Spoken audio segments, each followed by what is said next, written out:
it's Tim the Dad here, and I'm with Tom in the Kosmos booth at Origins. Tom, what do you have to show us today? I've got two really cool new games for us this year. We're going to show you MacLeod, which has been extremely popular here at Origins. We sold out of it.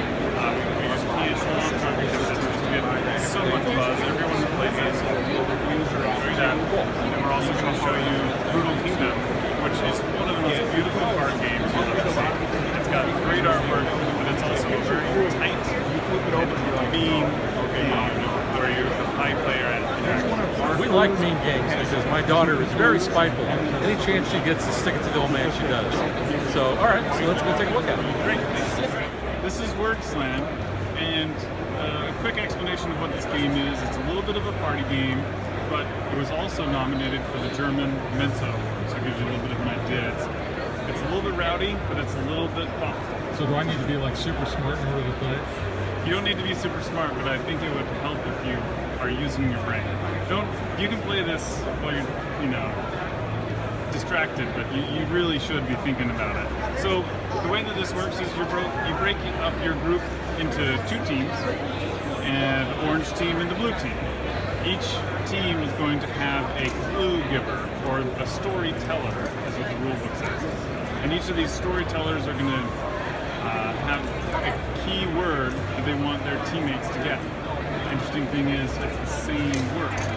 So the way you determine that is these cards here. Now the green is the easiest, yellow is more difficult, red is medium, and then black is the hardest. So let's say if I rolled a 3 and I have the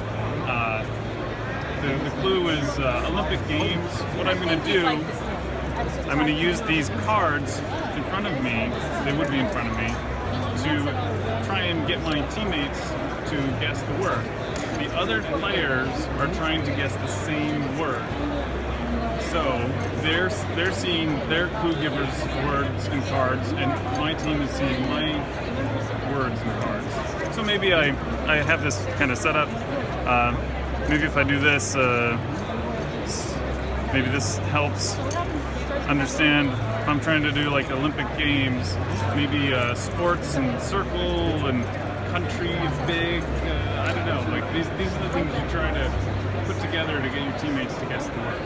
And it's the most interesting part of this game, and what really made people go crazy about it here at Origins is you can hear what the other team is saying, and you can use that clue because you're guessing the same word. So if I overhear the other team say, like, sporting event, and I think to myself, oh, if I'm not that far along yet, that's a clue for me that I can use to get further in guessing the Olympic Games. So it gets a little bit rowdy, but it is definitely one of those games that you got to think about. So when you're playing the game, is this what the players would see from the clue giver? Correct. Then? Okay. And you can use as many cards as you want, but one thing you can't do is you can't say, like, you can't spell out words by covering things up. But I mean, is fill up these trays with as many cards as you want. Sometimes that's good, sometimes that's bad. You'll learn to play within one round. It's super easy to learn. The hardest part is being familiar with those cards. But again, I think one round and you're in it, and you've got it. So very, very clever game. We're really happy with it. All right, great. All right, this is Brutal Kingdom, and this is a card game with some very interesting kind of brutal interactions with other players. So it's high player interaction. And what your object is in this game is, for the most part, you're trying to deceive other players, and you're trying to take them out of the game. You can get points on your own, but you really get more points if you can take other people out.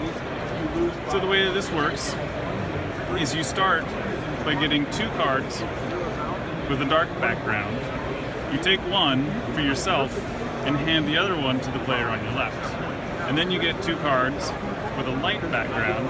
You take one, hand the other one to the player on your right. This is important because knowing what cards the opponent has is going to help you destroy them.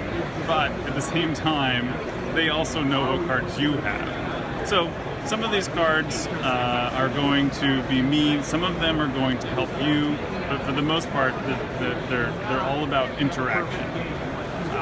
And some of them are going to help you deceive other players by switching cards out, either with the center pile that you see up here, or you can switch out cards with other players.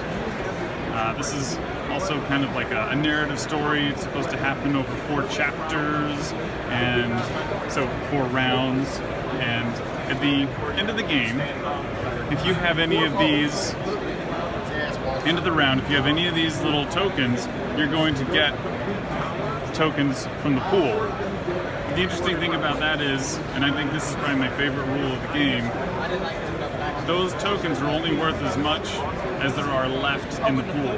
So if you have 1 token of green, but there are 10 tokens in the pool, those are 10 points. If you have 5 green tokens, but there are no green tokens left in the pool, it's worth 0 points. So that's very interesting. But like I said also earlier, you get points.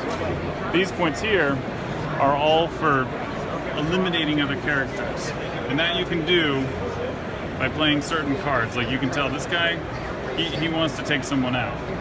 I mean, the artwork on that is great. And it kind of explains, you can almost kind of guess what he's going to do without reading the text. Same with the Inquisitor.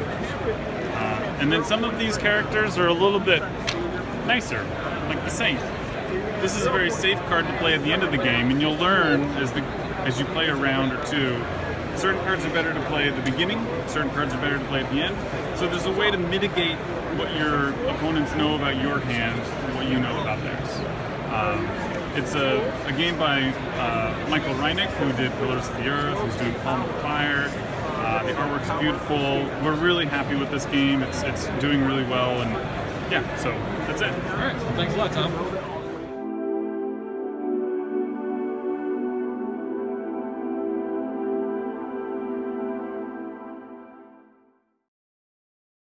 If you would like to support us, you can visit patreon.com/dadvdaughter. Like and follow us on Facebook to stay current on our show schedule, sneak peeks at future shows, and to interact with us.